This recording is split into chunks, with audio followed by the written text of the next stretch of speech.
ថ្ងៃនេះយើងមកបានមកធ្វើការលាងសម្អាតម៉ាស៊ីនបោកខោអាវមួយដែលមានសភាពដីច្រើនដែលបោកខោអាវទៅមិនស្អាតបាទបើសិនបងប្អូនមានអាការៈពាក់ខោអាវទៅមានការរមាស់ឬក៏បោកទៅមានជប់កម្ទេចសតូចដូចធូលីដី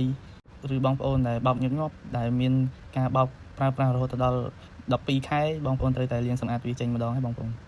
បើបងប្អូនចង់ប្រើម៉ាស៊ីនបោកអាវបានរយៈពេលយូរបងប្អូនត្រូវតែលាងរាល់12ខែឬក៏8ខែម្ដងដើម្បីម៉ាស៊ីនបោកយើងស្អាតបើសិនជាយើងទុកដល់2ឆ្នាំ3ឆ្នាំម៉ាស៊ីនបោកយើងនឹងកាន់ស្នឹមដីច្រើនហើយធ្វើឲ្យមានបញ្ហាខូចម៉ាស៊ីនបោកដូចជាពុកច្រេះដោះមិនចេញលាងមិនបានទេបងប្អូនអញ្ចឹងបងប្អូនកុំស្ដាយប្រើរយៈពេល8ខែឬ12ខែបងប្អូនគួរតែលាងសម្អាតហើយជាងដែលមានជំនាញច្បាស់លាស់មកឲ្យគាត់ធ្វើការសម្អាតជូនក្រុមការងារខ្ញុំដែលបានលាងសម្អាតនេះយើងដោះជាបំណែកដើម្បីលាងសម្អាតគ្រប់ជ្រុងជ្រោយកន្លែងនេះផងដែរឃើញថាមាត់ធុងយើងដោះអត់ចេញទេបងប្អូនដោយសារតែផ្ទាំងបតរបស់គាត់ហ្នឹងក៏មានបញ្ហាក្តៅ